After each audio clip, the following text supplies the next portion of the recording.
सत्संग से सोधी आवे, नहीं जीव 84 में जावे। सत्संग से सोधी आवे, नहीं जीव 84 में जावे। अब मेटो द्वेष और राग, हो राग या उम्र बतेरी जाली। अब मेटो द्वेष और राग, हो राग या उम्र बतेरी जाली। पुण्यात्मा, ये मानुष जन्म कितना दुर्लभ है, और मनुष्य जीवन के अंदर फिर सतगुरु मिलना ये अति दुर्लभ है। श्रीमद् भगवत गीता अध्याय नंबर 7 के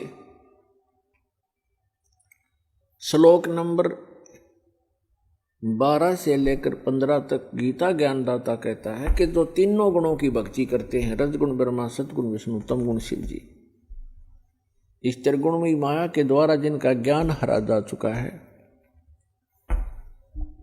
वो मेरी भक्ति भी नहीं करते। उनके बारे में कहा है कि राक्षस स्वभाव को धारण किए हुए मनुष्यों में नीच दूषित कर्म करने वाले मूर्ख मेरी साधना भी नहीं करते। ये कौन बोल रहा है? श्रीमद् भगवत गीता का ज्ञान ये काल बोल रहा है, ये ब्रह्म बोल रहा है, ये सरपुरुष बोल रहा है,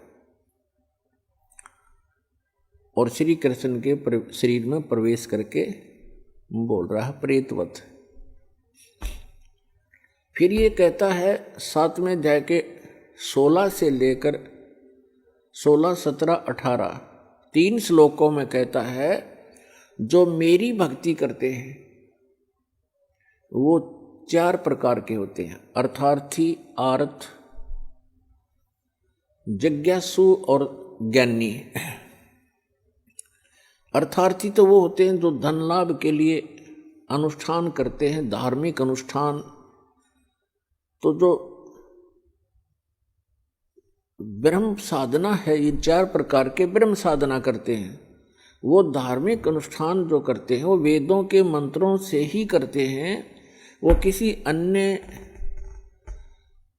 ग्रंथ का सहयोग नहीं लेते।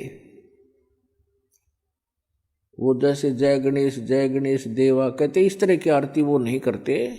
जो ब्रह्म साधक हैं वो 4 प्रकार के हैं, उनमें से अर्थार्थी और आर्थ और जिज्ञासु ये वेदों पर विश्वास करने वाले होते हैं। और चौथा ज्ञानी। अर्थार्थी तो ये है जो हर धन लाभ के लिए कोई अनुष्ठान करता है तो वेदों के मंत्रों से ही करता कराता है। ऐसे ही आर्थ जो संकट निवारण के लिए भी वेद मंत्रों को ही आधार मानता है, उन्हीं के आधार से अनुष्ठान करता है। जिज्ञासु वो होता है जो भगवान के लिए घर से निकलता है, जैसे भी उनको संत मिलते हैं उनसे ज्ञान ग्रहण करके स्वयं वक्ता पाक जाता है, अपना जीवन नाश कर जाता है। ये तीनों व्यर्थ कर दिए। चौथा जो बताया ज्ञानी, ज्ञानी उसे कहते हैं जिसको ये पता लग गया कि मनुष्य जीवन बार बार नहीं मिलेगा, और मनुष्य जीवन का मूल उद्देश्य है आत्म कल्याण करवाना और मोक्ष प्राप्ति करना। और उनको ये भी ज्ञान हो जाता है कि मोक्ष प्राप्ति केवल समर्थ भगवान, उस कंप्लीट गॉड अल्लाहु अकबर की भक्ति करने से ही संभव है, अन्य देवताओं की पूजा से नहीं। तो गीता ज्ञानदाता कहता है कि वो ज्ञानी जो हैं वो मुझे अच्छे लगते हैं, उनको मैं अच्छा लगता हूँ। फिर ये है क्योंकि वो मेरी भक्ति करते हैं ब्रह्म की, वो अन्य देवता में आस्था नहीं रखते। लेकिन फिर 7वें अध्याय के 18वें श्लोक में कहा है ये ज्ञानी आत्मा जिन्होंने ये सोच लिया कि मनुष्य जीवन बार बार नहीं मिलता, मोक्ष हुआ तो सफलता है इस मनुष्य जीवन की, अन्यथा नहीं है। और उनको ये भी ज्ञान हो गया कि मनुष्य जीवन बार बार नहीं मिलता और मोक्ष के लिए केवल पूर्ण परमात्मा की भक्ति ही करनी होती है, अन्य की नहीं। तो इसमें क्या बताया है कि इन चौथी प्रकार के जो ज्ञानी हैं, इनको चौथे अध्याय के 32 और 34 में वर्णित वो तत्वदर्शी संत ना मिलने से इन्होंने अपने आप वेदों का निष्कर्ष निकाल लिया।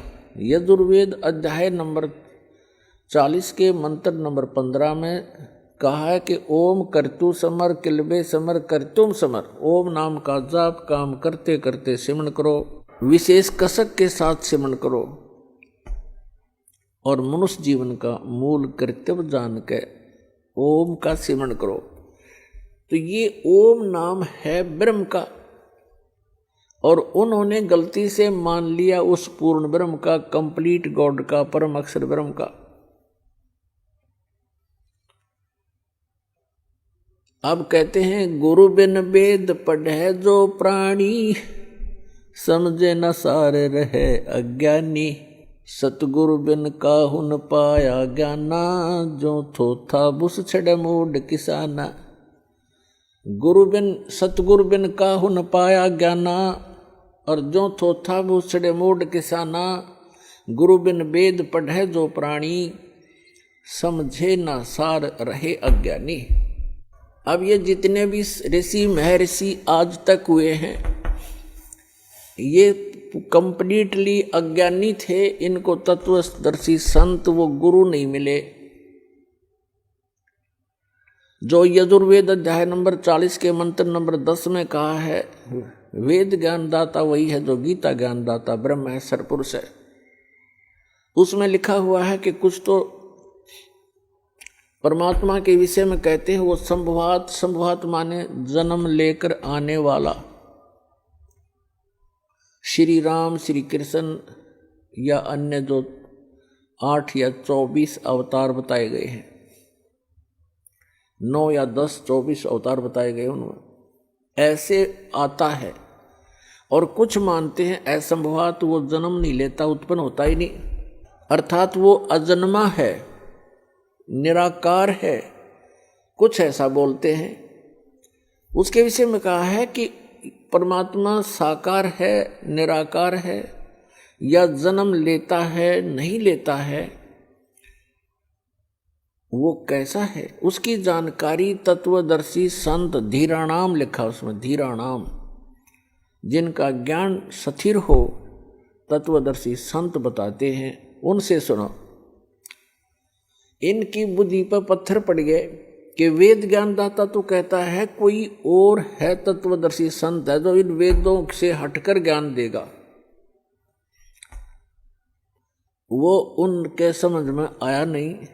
और यजुर्वेद अध्याय नंबर 40 के मंत्र नंबर 17 में स्पष्ट किया है, वेद ज्ञान दाता कहता है कि वो परमात्मा तो प्रोक्ष है, वो तो गुप्त है।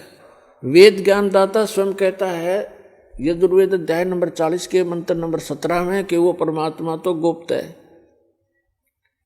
वो तो प्रोक्ष है, ऊपर रहता है। और मैं ब्रह्म हूं, मेरा ओम नाम है, और मैं खम ब्रह्म, अहम ओम खम ब्रह्म, मैं ब्रह्म। खम माने दिव्य आकाश रूपी ब्रह्मलोक में, वहां रहता हूं, मेरा ओम नाम है। तो पुण्यात्मा, इसलिए परमेश्वर ने कहा अपने सुख संवेद में, भाई गुरु बिन काहू न पाया ज्ञाना, जो थोथा बुस छड़े मूड किसाना। गुरु बिन वेद पढ़े जो प्राणी, समझे न सार रहे अज्ञानी। तो ये सभी अज्ञानी थे आज तक के जितने ऋषि महर्षि मंडलेश्वर, केवल उन महापुरुषों को छोड़कर जिनको परमात्मा प्राप्त हुआ। और परमात्मा उनके प्रयत्न से प्राप्त नहीं हुआ,